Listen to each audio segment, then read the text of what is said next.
Once again, gentlemen, we are with you bringing a subject which causes a lot of confusion. The subject which is concerning all citizens, as much as we want to know about what is happening, courtesy China at our borders, as a civilian, we fail to understand the nuances of certain terms which are used. But overall, feeling a civilian gets is that our country is doing tremendously well so far as tackling China is concerned, though they remain at times a bit confused because diplomatic language reveals less and hides more.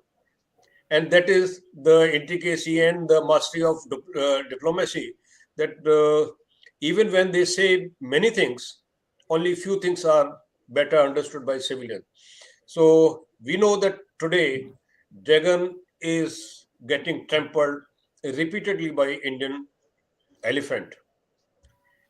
As metaphorically, I would like to say, China is now only proposing. It is India which is disposing. So we are no more India of 1962 vintage. For a long time, China has been doing it, yet failing time and again.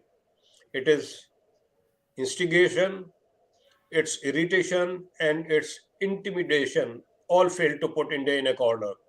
Not to be intimidated by Chinese bullying, India made it clear that it is not same as it was in 1962. However, few misadventures by China and Indian counteractions and very politically correct diplomatic statements from Indian bureaucracy and political leadership has baffled the uninitiated civilian in India. Aim of the discussion is to clarify what was actually happening when India declared that no one came to Indian territories around Pangong Tso Lake. That lake has become very popular, uh, not only India, globally, for China's misadventures here. In course of discussion, we will also try to understand what is LAC and what is LOC. And certainly these are very defining terms when we refer China. We have two very eminent speakers to discuss present volatile situation. Brigadier Sandeep Kumar, VSM, is author, soft skill trainer, and is well-known global strategic and military analyst.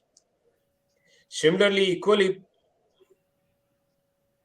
qualified and well-known personality Colonel D K Salwan has been actively following the events along the LAC in Eastern Ladakh. In fact, he has been there, did that, and knows entire layout as conveniently as we would like to put fingers on map. It is he who has commanded a battalion there, so who would know strategic importance of that area better than him?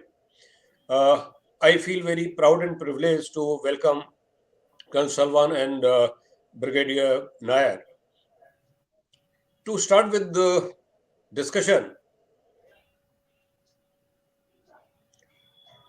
I would like to request you to make, for the benefit of our viewers, clear about what is exactly China has been doing in that area. And I will start with you, Colonel Salwan, because you have commanded battalion there. And request, of course, it goes without saying that we are not discussing the strategic details or government policy. We are discussing for the benefit of civilians what is going on there and maybe certain historical reason for that.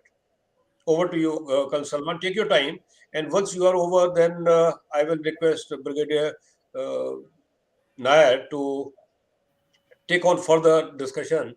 But I will have appointed reference point to him. So over to you, Colonel Salwan. Thank you, sir. Before I commence and come to the issue proper, it would be better to have an historical perspective of the area which concerns us today. I will start from 1862, when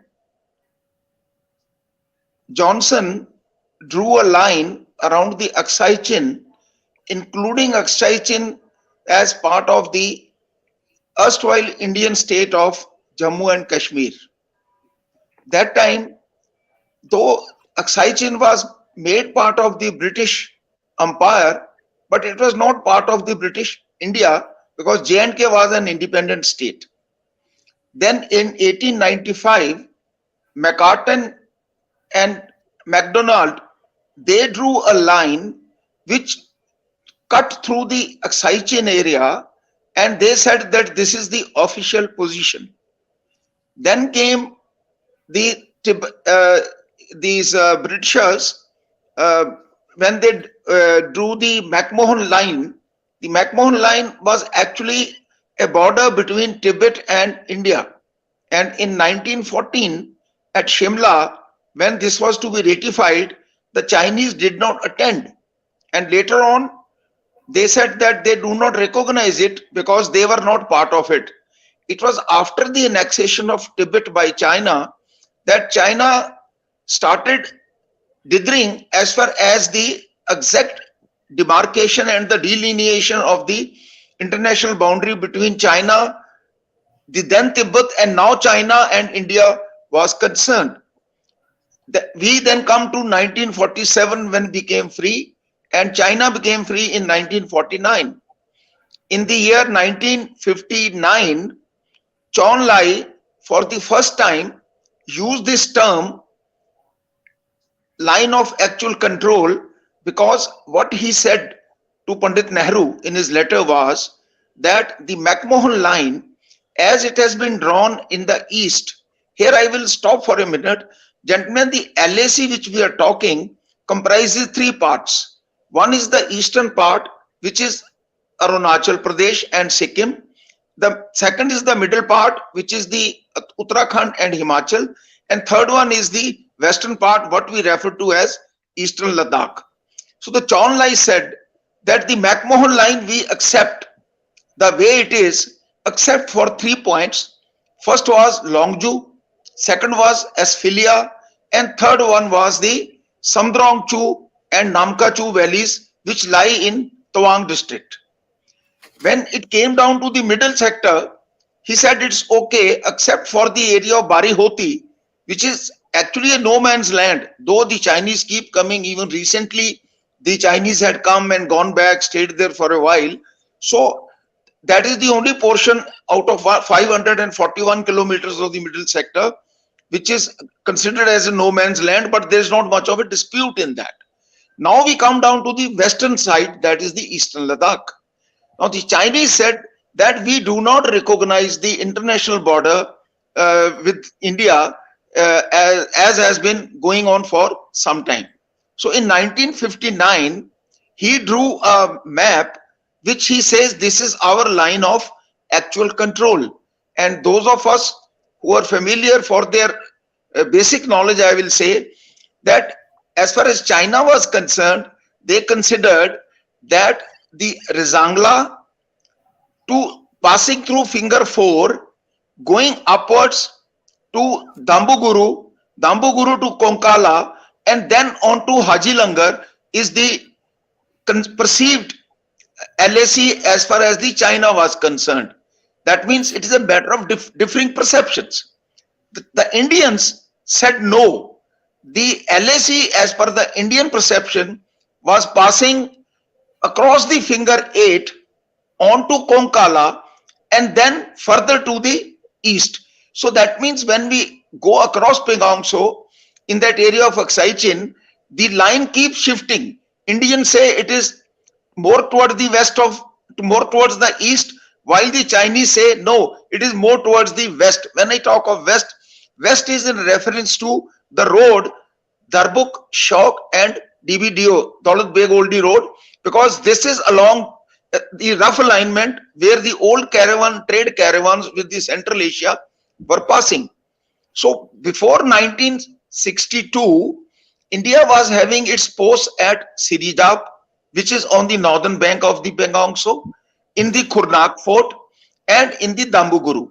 In the 1962, when Chinese started, they crossed the border first at Kurnak Fort, Dambuguru, and they captured Sirijap, where Dan Singh Thapa got the PVC. And thereafter, we were pushed back. The Chinese attacked Rizangla, but they went back. So the crux lies is that Chinese said that after the 1962 war, from where they started, on 21st of November, they went back 20 kilometers from that line which I say, gentlemen, you can perceive that the line is now, as it happens today, is through Finger 4, on to Dambuguru, on to Konkala, and then more towards the west, towards the Karakoram range. That is where the Chinese claim. While the Indian claims are more towards the east of Konkala is a common point, and there is a place called Ladakh, which is further to the east of Konkala in the Aksai Chin. Indian patrols used to go up to the Ladakh in the earlier days. This, gentlemen, is the exact situation as of today. Now, coming to the issues after 20th April 2020, there were 4 flashpoints. First flashpoint was on the north bank of the Pangong Tso, that is Finger 4. Second was the area of Hot Spring and Gogra, that is next to the Konkala. In the Konkala was a small post even in the 1962, and in 1959 the Chinese had killed 9 policemen led by one gentleman called Mr. Karam Singh, and there is a Karam Hill named after him in that area. Then the third flashpoint was Galwan, and the fourth flashpoint was this Depsang Plain, where they had come into the area of the Burtse Plain. Burtse is a camp on the DBDO road, and there is a place called Y Junction, which is 7 kilometers to the northeast of Burtse, and that is called bottleneck because no vehicle movement can take place. And from that Y Junction, the Indian patrol parties go along, because post 1962, in the area of 1976 or so, we had decided a China study group which laid down 65 patrol points along the perceived LAC, I say perceived LAC, so that where the Chinese can patrol, we can patrol without getting into confrontation with each other. So now, as far as the present status is concerned, Chinese have gone back to the area of Sirijap from Finger 4, and we have got back to area of Finger 3. So as far as the north bank of the Pangong Tso is clear. Then we come down to the Hot Spring and Gogra. Hot Spring and Gogra, it's a complex which lies in the Changchanmo Valley, and Kurang River and Changchangmo, where they meet, that is where precisely the hot springs are. There also a buffer has been created, approximately 3.5 to 4 kilometers, and both sides are keeping that buffer going. Next we come down to the Pangong 14, that is the Galwan. At Galwan, it's the same buffer has been created. The only place where Chinese are present today, which they perceive is their area. Please understand, sir, nobody is saying they have come here. No, we are not saying we have gone there. It is. We will get to that present state at the third. Okay, sir. Okay, sir. Because let's first clarify the historical position. Then, yes, sir. What are the strategical and political reasons? Let's understand that. And okay, then we will, in third phase, we'll analyze what is the present situation and how better situation can be achieved, or is it really the best position? Okay, sir. So I will now give me 1 minute, sir. Just give me 1 minute. Let me clarify, gentlemen. It is a matter of differing perceptions. There are various lines which have been drawn to indicate how the forces separate each other. Like I explained, Johnson line of 1862, McDonald line, then the McMahon line, and thereafter Chinese perceived LAC, which the Chou Enlai brought to India in 1959, which Pandit Nehru didn't accept, and he rushed back. And then the 1962 and the way we perceive. So actually speaking, the situation on ground is like this. The LAC exists in many orientations or configurations. It is neither delineated nor demarked. I will use a word here. When McMahon drew the line, the Chinese said, or even the Indians said, Mr. Saran said in his book, that the line was drawn with a thick China graph pencil on a map which did not have much scale, and the thickness of the pencil covered an area of 8 to 10 kilometers. So that means there was no sharp lines dividing the international boundaries between the two countries, and that 8 to 10 kilometers buffer or going here there is the one which is causing the problem. This is each one of us has to understand. Brigadier Sandeep Kumar, Colonel Salwan has mentioned about the perception. Of course, it is all matter of perception, and perceptions are built, perceptions are destroyed also.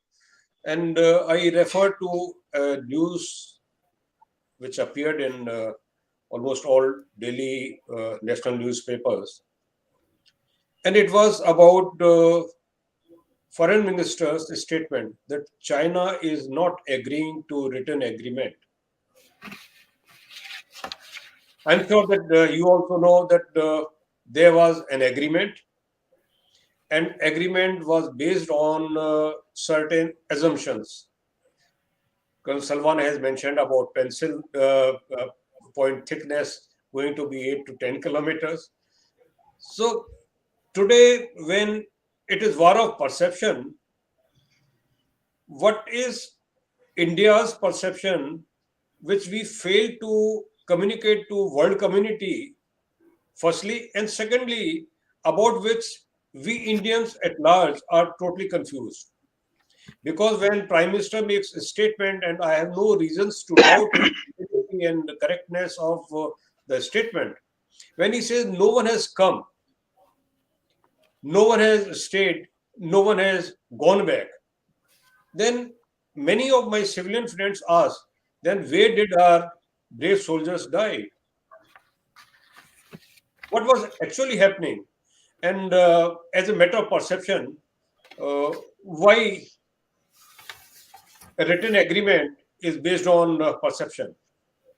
Little tricky question here, but then I request, as expert, you are better positioned. You have been very extensively traveling in your army days, and you have been reading and writing a lot on this subject. So, your comment, please. Firstly, thank you very much for calling me for this very detailed discussion regarding the ground reality today, as well as the statements made by the Prime Minister and statements made by the Foreign Minister during the Minister of External Affairs meeting of the Quad countries. The aspect, I'll first touch on the statement made by Mr. Jaishankar, who is a Foreign Minister. The point to note here is Mr. Jaishankar has made a statement like the situation at the LAC has arisen due to disregard by China in 2020 of written agreement with India. That means there was an agreement of peace and tranquility in 93, and in that there was a mention of not to amass forces at the border during the in any eventuality. Firstly, it was supposed to be settled by talks, and this particular thing of amassing of troops on the borders is the major disregard to the peace and tranquility agreement signed by India and China. So this was, the point to note here is this statement was made in Melbourne, Australia, after the Quad meeting of foreign ministers. And when further asked, he also said that the issue was discussed during the meeting since India and China relationship was part of the discussion in the Quad. And that is how foreign ministers brief each other. That is what he has mentioned. He emphasized that it is an issue in which a lot of countries take interest, particularly if they are from Indo-Pacific region or the countries with interest in Indo-Pacific region. So that means it is a statement for making people aware, especially the international community and the people who have got interest here, because China is become a very big economic force to reckon with in the world. US has got a lot of economic interest in China because all the big techs are having their manufacturing facilities in China. At the same time, there are issues which are brewing between China and USA.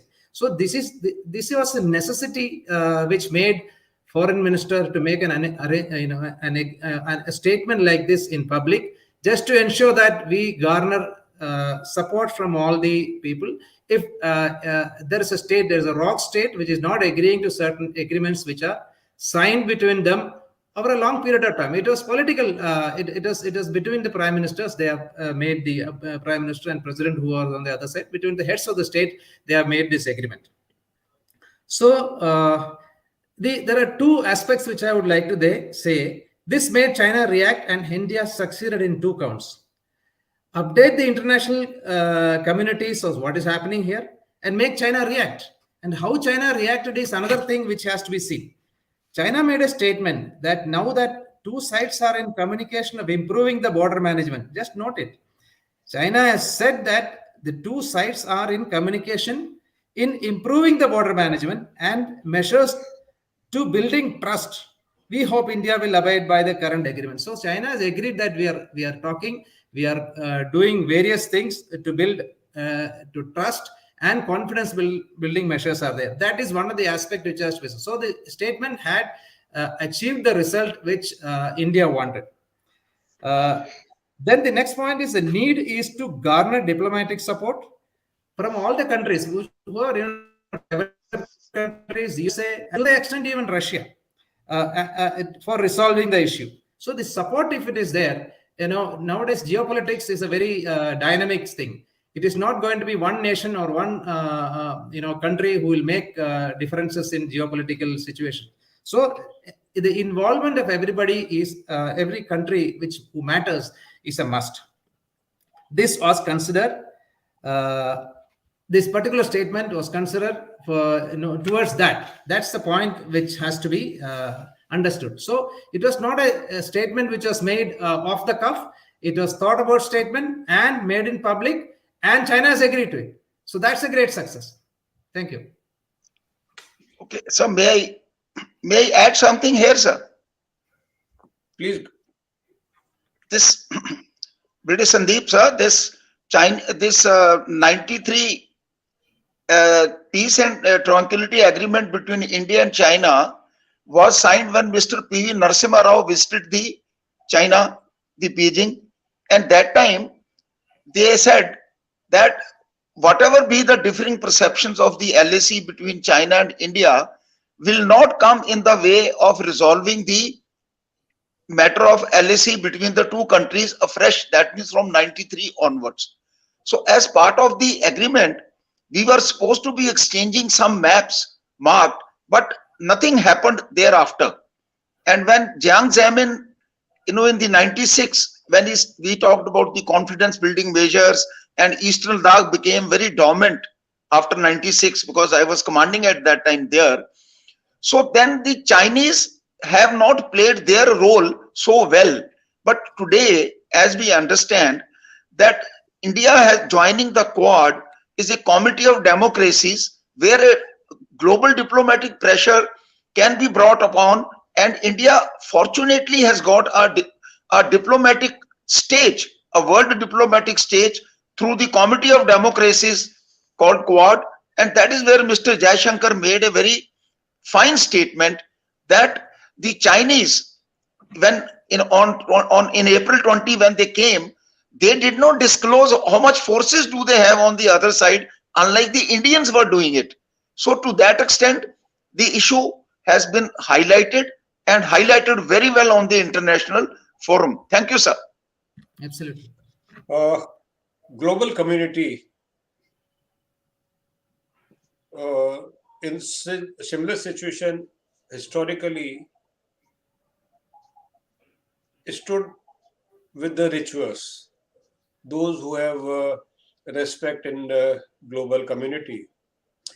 Today, China is considered totally undependable, whereas India's goodwill has risen quite high.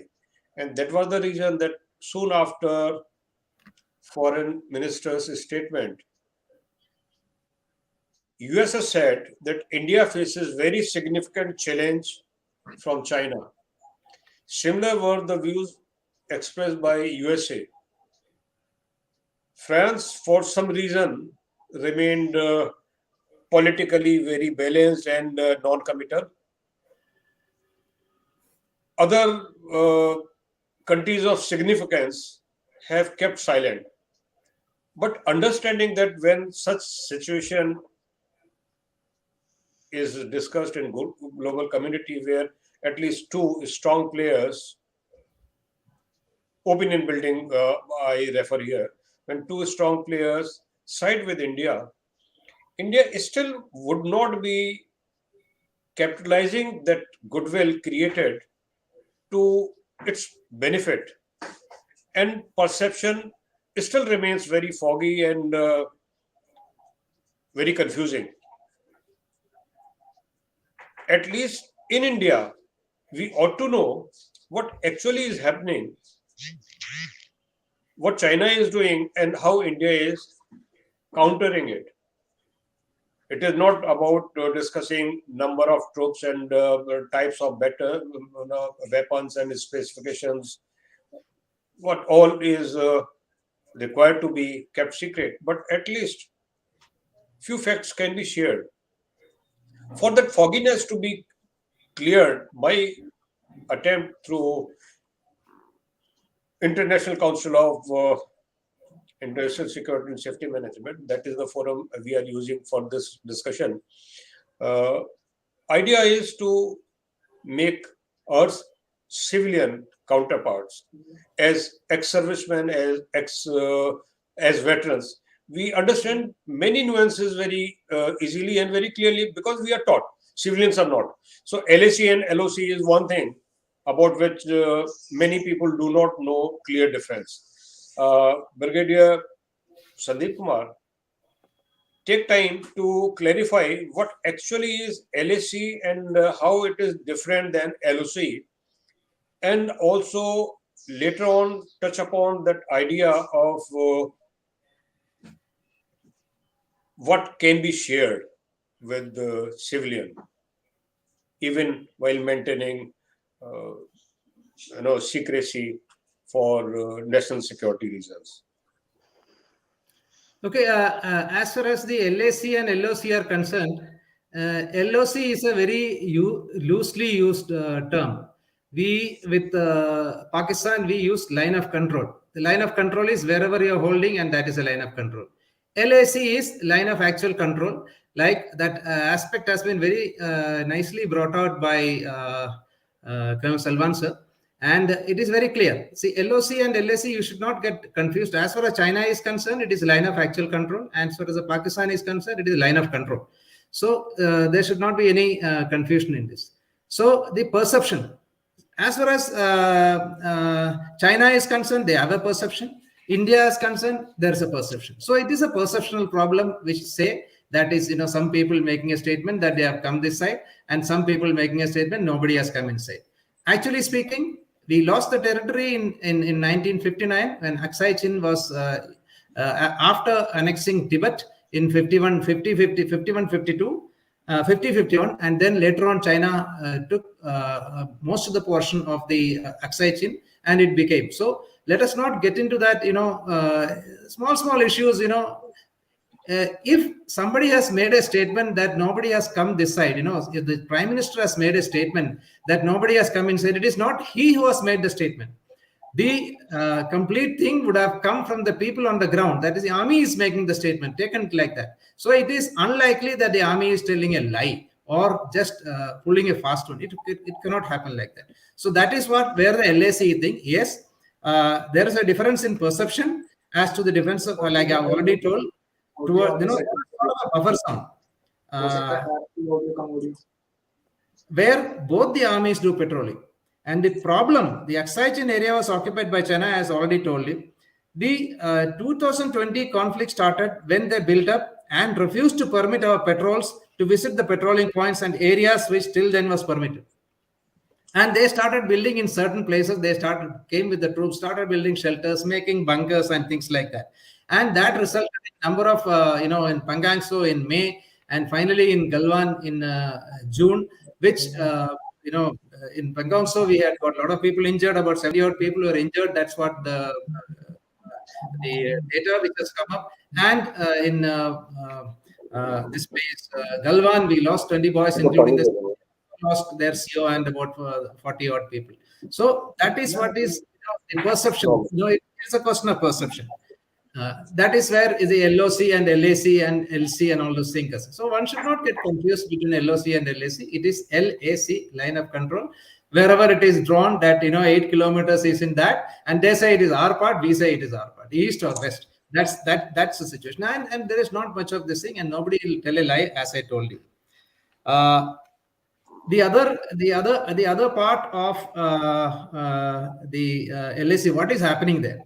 See, the thing is that what is happening on the ground is a thing which we are only hearing based on inputs which are coming from there. The first thing which I would like to say, the problem which is there is a very complex problem. So all the SOPs, all the protocols, and all the agreements and all has gone for a 6 since 2020 when this incident has taken place. We need to have a fresh look in that.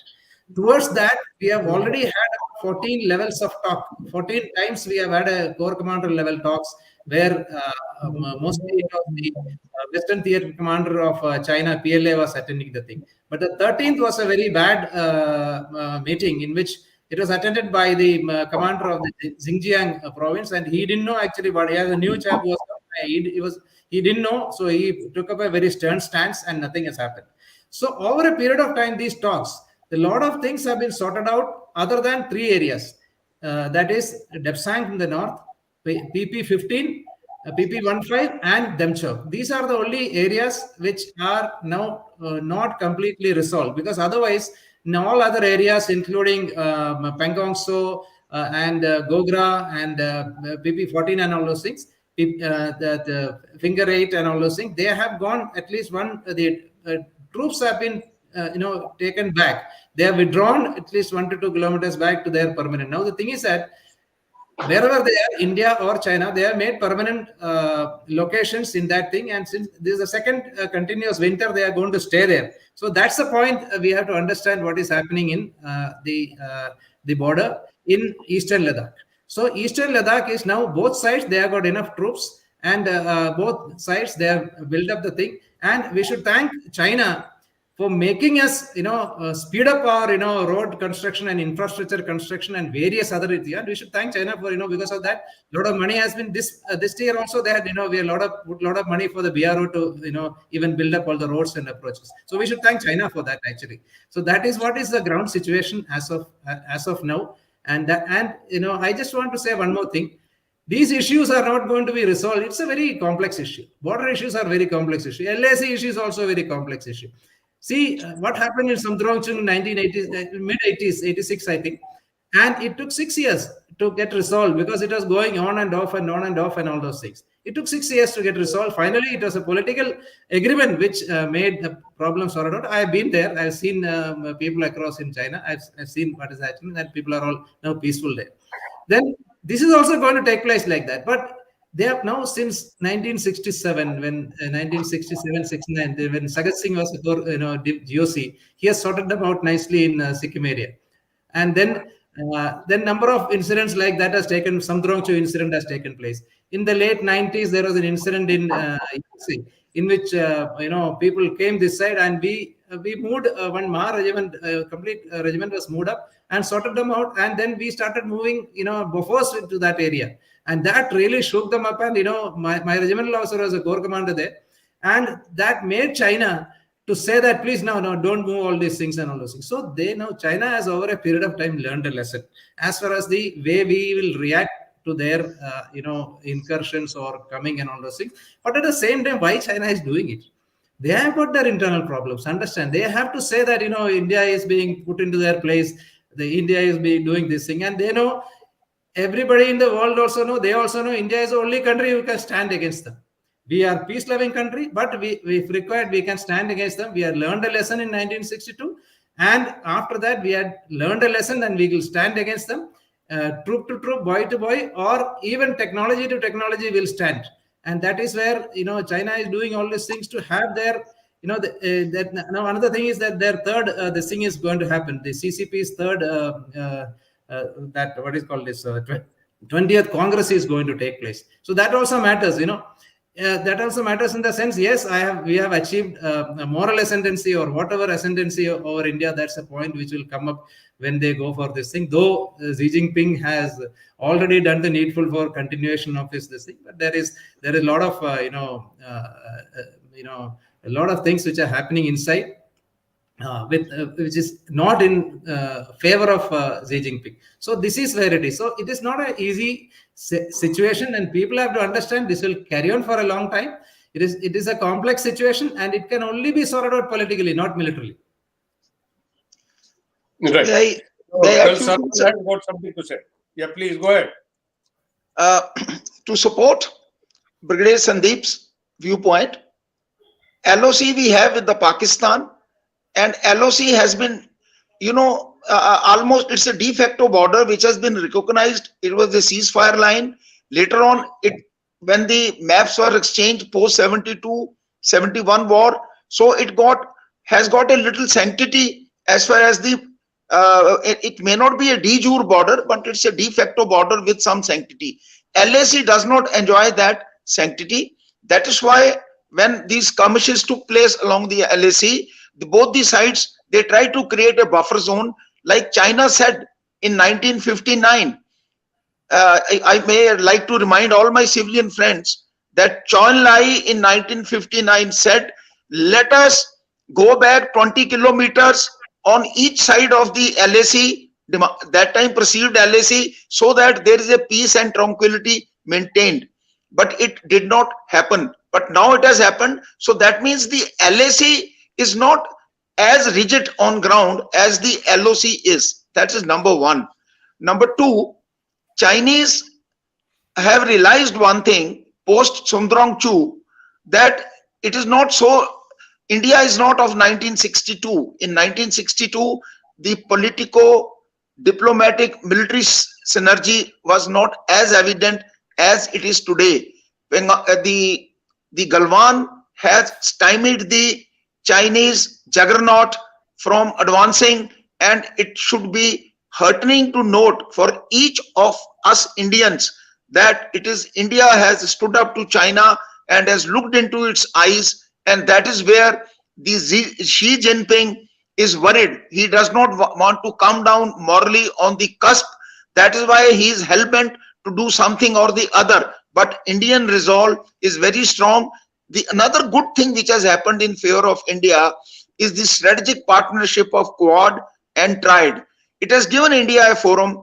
India is the only country in the world which was having a mountainous threat from China. Now the maritime angle has also been added. So I wish to tell people in no uncertain terms that nobody has to have any apprehension as far as the handling of the issues by the politico-diplomatic military establishment of the India is concerned. We have evolved ourselves, we are strong on ground, and people are capable of handling the issues and the situations as they arise. Thank you, sir. Might as well once again in very short form explain what is Johnson line you McDonald. mentioned? What is Johnson McDonald line you mentioned? See, Johnson in 1862, sir, when you look at the map of Siachen, Siachen is a sort of a blob. So Johnson, what he did was, right from, you can say, Pangong Tso down below till the time Siachen extends, he drew a black line all along, giving Siachen completely to India. He made that part of the J&K, erstwhile J&K state. Then came McCartney MacDonald. They drew a line from Lanakla cutting through the Siachen. And if you look at the old maps, this was also the Foreign Office line indicated as on 1895. These are the two issues which stand up in this issue, sir. I will remain with you for 5 more minutes, Colonel Salwan. We have seen what China is doing, whether we talk about lake, all those fingers, or all those dominating features around it.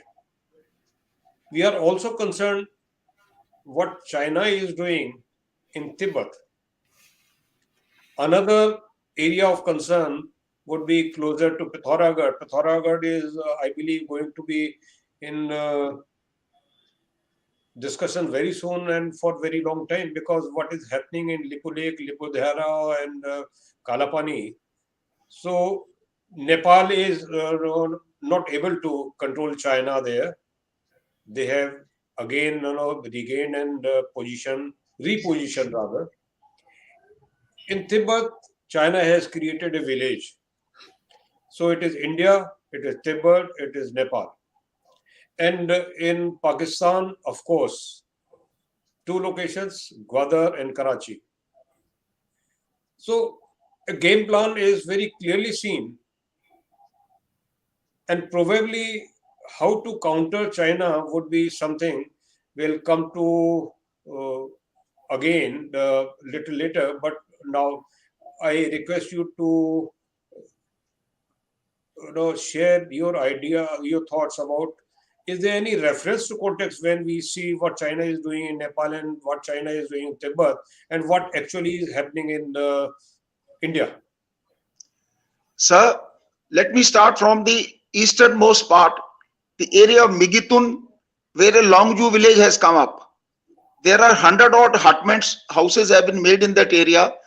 Longzhu has been an Indian post, but prior to 1962, we left that post and came back 10 kilometers.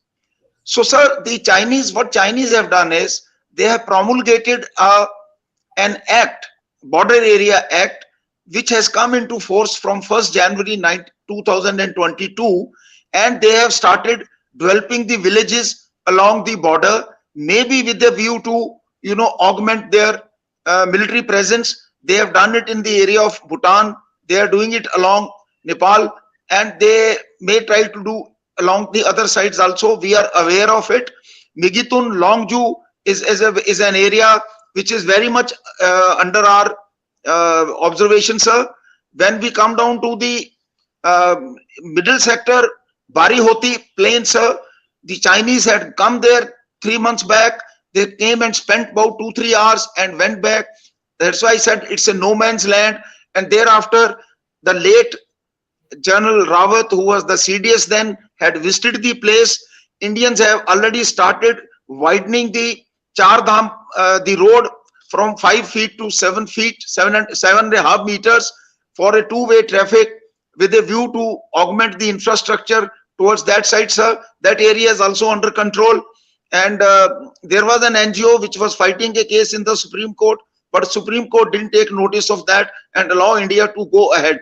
Now, as far as when we come down towards, sir, your issue of Gwadar port as well as of the Chabahar, Gwadar, Pakistanis are having a problem because going through the Balochistan unrest, so they were not very sure. And similarly in Karachi also, what China is doing, they are using the death trap strategy. because Chinese are not Pakistan's friends like Americans. Americans gave them a lot of grants. Chinese are business oriented. They will demand back their loans, and they are saying, okay, you please give this area to us, like they did in Hambantota and also in the Colombo port city. They forced Sri Lanka that land be leased to China, and China has created ports where they will give the passports for the people to go. That means within a country they have created a country. Same thing they will do there. So as far as the Chabahar is concerned, India won't like to leave for the simple reason: the complete fossil fuel, the natural Tajikistan, Turkmenistan, Kazakhstan, landlocked Central Asian provinces will find their way overground of the Afghanistan into these ports to be ferried to the countries which are needy. So, sir, the China is trying to do the pearl string strategy towards India, like in Maldives. They are having a problem because in the previous regime in Maldives encouraged China. The present regime says India first. So even in Maldives, India first is happening alternatively, like an alternating current. Situation is fluid. What is of importance is any country which has got economic resilience, and India has got that resilience. The day we achieve economic ascendancy, sir, today the power flows out of the overflowing treasury. Overflowing treasury, the power will flow in control the maritime domain through the strategy of sea denial. Now we are getting into the strategy of sea denial there. So we are capable. Everyone must know that India is not only capable of countering China in the mountains, India too is becoming capable of countering China in maritime domain. That means beating his strategy, which he is trying to make through Port Sitwe. We are making in Burma. They are making the Kyokfu. Then they have made Maldives. Then they have gone to Haiti. So point is they sort of a maritime basis. Closer home is at Colombo. The freedom of navigational operations will become a problem. The maritime operation. So, sir, when you give a holistic look, your video is poor, a little shaky. We'll come back to you, Col Salwan, when your stabilizes. But quickly, I go over to Brigadier Sandeep Kumar with one plain simple question with plain simple answer, either before or after his statement. And my question is, when Prime Minister says no one came to it, no one came here, was that correct statement? And if it was correct statement, why and how? Or would it be just a political, diplomatic, non-committal answer, and actually something else happened? Because that is again, I started with this, and now I about to end this discussion with the same position. Very clear-cut answer. Prime Minister was right or wrong. Defense Minister and Home Minister and Foreign Minister supported him. Later on, they had differing statement. So over to you, Brigadier Sandeep Kumar. Yeah, you can say answer either in the beginning of your statement or at the end of your statement. So the question whether Prime Minister was wrong or Prime Minister was right, I would say there is nothing. This is already, I had already conveyed this. Prime Minister doesn't make a statement by just without going into details. Who would have given the statements? Ministry of Defense, and who would have given the statement to Ministry of Defense? So it would have become from the ground level, the Corps Commander level or the Army Commander level, and it would have been checked on the ground. So that is where it stands. So Army is not going to give up, make a statement that, somebody has come and captured my area and is sitting there. So what Prime Minister said is absolutely correct, and it will remain like that. But it is a perception which people have. Perception is, you cannot change the perception, because that is what I wanted to tell you. The battle is not being, today's battle, and future battles are not going to be fought on the border. It is in the minds of the people they are going to fight. There is a black area where there is war, and the white area there is no war. And there is an area of gray zone. So the gray zone activity is, and China has taken cue from Russia. Russians are the past masters of gray zone warfare, and China has taken cue from that, and they are doing a lot of this thing, activating all the domains. The domain includes tech, cyber, education, then the news media, then the politics and bureaucracy. All are domains for gray zone warfare. See, and that is how the perceptions are managed. All there are very clear-cut indications of how China is doing this perception management in the entire country, and that is where we have to be prepared for it. Are the politicians, are the bureaucrats aware of these things? I will tell you a simple example. It's very easy to make a person stand by you if his children are looked after. I don't have to say anything else. So how many of them are studying in USA? How many of them whose children are studying in USA and things like that? You understand, and at what cost? So this is one of the gray zone tactics which China is using. You will not come to know this thing, but people should be aware. The entire Indian civilian population should be aware of this, and they are also part of it. Perception management, keep the country divided, keep country for various other things. And finally, the economic progress is not there. There is fight within the section, be it religious or be it sect-wise or whatever it is. Give it a lot of fillip by various means. That is by cyber, by politics, by education, by getting bureaucracy into their line. All these things are activated. In fact, we had conducted a major webinar on this issue, information warfare. Everything comes into that. So these are all, the moment a statement is made, there is a counter statement which is coming without even thinking about, how the counter statement is done. So that's where, one feels sad. It is coming on the army. It is coming on the armed forces. It comes finally on the armed forces. That is where we feel very, very upset about this. It is a wrong statement. It is a right statement. See, the things on the ground, nobody has gone and seen it. That's the sad part of it. It's making statements, against and for is not the answer. There are people, fighting for the, everybody knows, you fight for your country, and actually you fight for the battalion and Pulton. And that is how, that is how we fight for the country. So that is what is happening. And nobody is going to tell a lie on this. And you cannot afford to tell a lie, because a lie will come into light at some point in time. So that has to be understood. So this sort of, making is part of the gray zone warfare which China is doing just to keep us divided. That is where you should understand. Thank you very much. You have been very candid and very plainly speak, sir. I'll come to you. A bureaucrat has suggested that the kind of statement given by Prime Minister should have been given by the army commander, and if need be, it could have been later on supported by army chief, and matter should have stopped there. There was no need for Prime Minister to make this statement. Anyway, these are the matters, political leadership always decide upon, and that remains priority and privilege. I want to say, over to you, Colonel Salwan. We have already completed about 55 minutes. 2 minutes. Make your statement right now, and that would be closing remark also.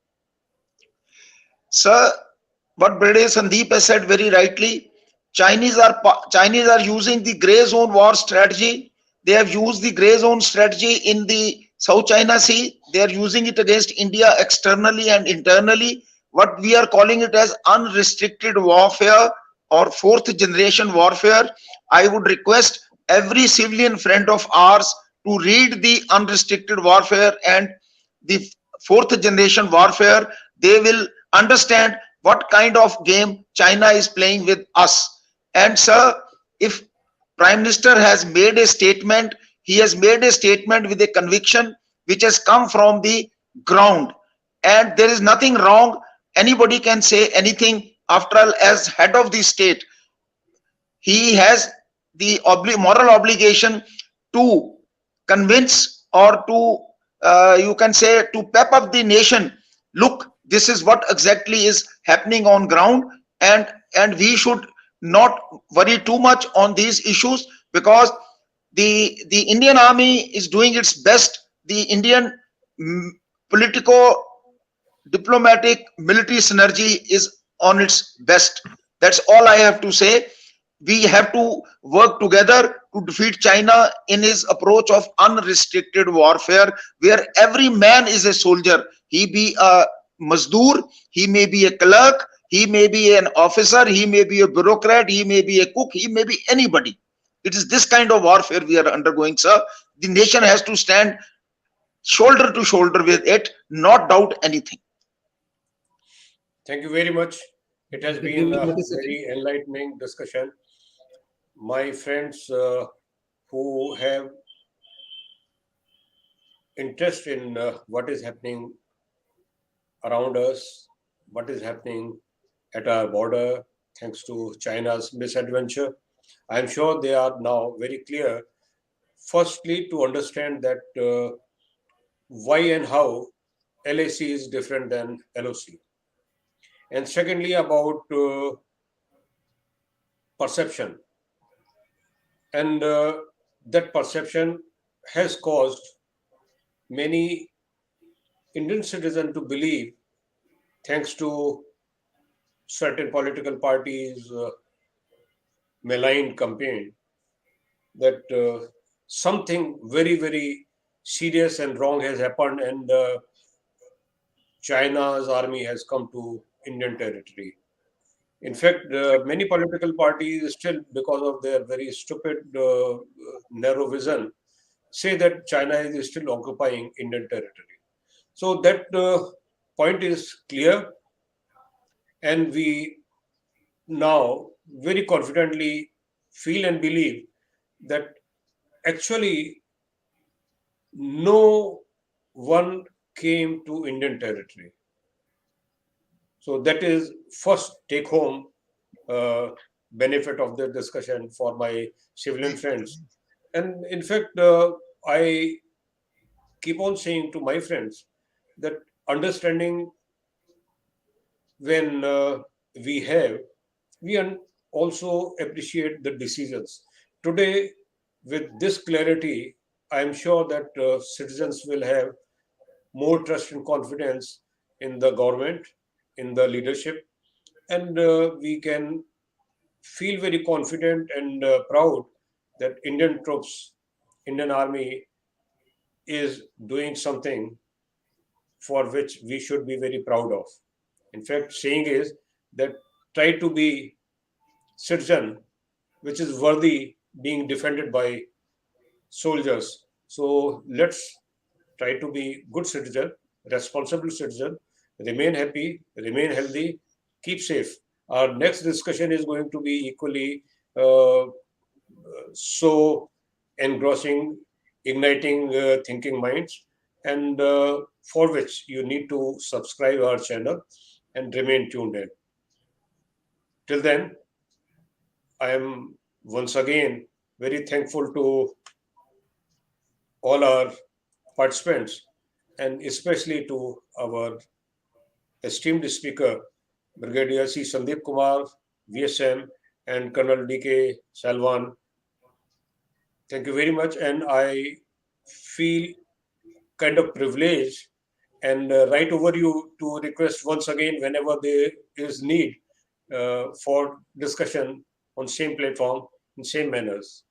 I'm sure that I have your agreement and commitment for that. Thank you very much, sir. Thank you, sir. Close the discussion, and gentlemen, remain happy and tuned in.